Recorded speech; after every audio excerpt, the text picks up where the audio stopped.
What's going on, everyone? Joe and Mike back again, buildassetsonline.com, coming at you with another question, common question that we get a lot. How many demo products do I need before I start calling suppliers for my high ticket dropshipping store? How many, Mike? This was one of the first questions we ever asked on our own high ticket dropshipping journey. But Joe, should I just get right into like specific numbers? Just, Because I think that's the crux of it, right? People just want a number, and right, so I'll give them a number, and then they can hear the number and they can click off. If you do more than 100 demo products on your store, you have problems, and you need to just start calling suppliers because you are now delaying the process.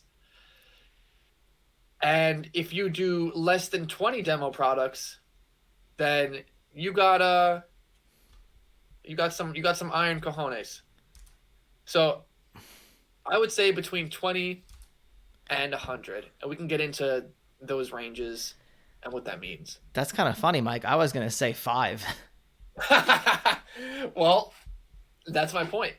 Because right, Joe, I think from your perspective, we have done this so much, and maybe you make one store and then you get some success, and then it kind of builds up that confidence to where you can just we've called suppliers with zero Yeah.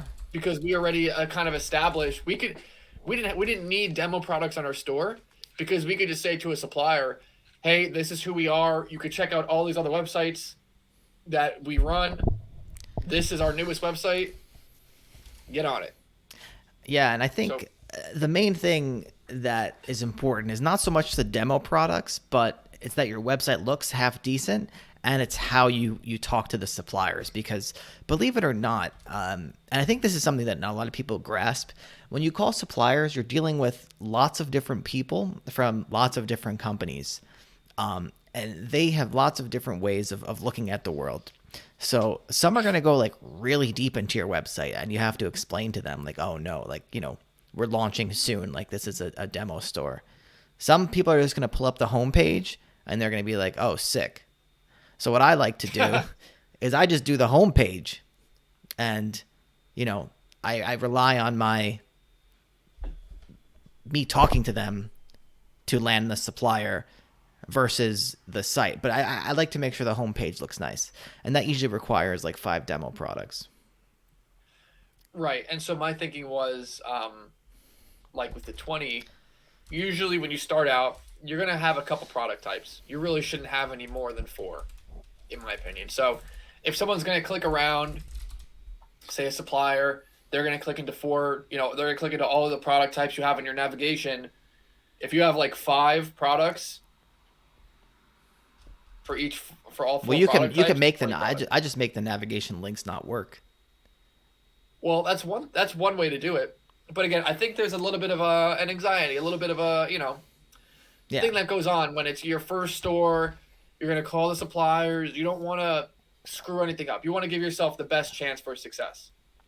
I could see it. I could see it. I mean, yeah. I mean, when we made our first store, we spent a lot of time. Like the first store was the most time we spent on designing the homepage and the products. And I don't remember how many demo products we did, but it was probably a lot. Yeah. I mean, it definitely wasn't 100. No, not even close. I think it might have been like 20. Yeah, and probably if you're doing demo products, you're uploading them yourself, which is really why you shouldn't go beyond that 20 number because it's just uploading products yourself is like the number one waste of time that Yeah. a dropshipping store owner can do. It's like the worst possible thing you could do.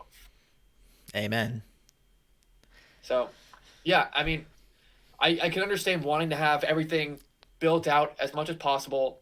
I would say, like I said, if you have a navigation bar and you want it to work, then have it, 5 things inside of each clickable navigation, whatever. And whatever that number equals, that's what it is.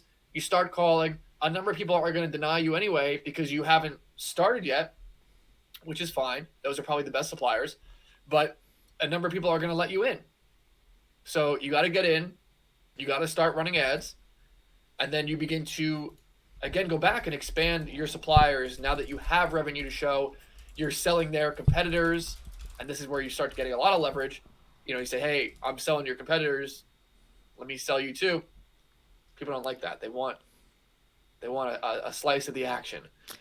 So yeah, you gotta let that process start. You can't just sit there forever and making demo products and thinking, I'm gonna add this next demo product and that's gonna make a difference, because at the end of the day, it's not.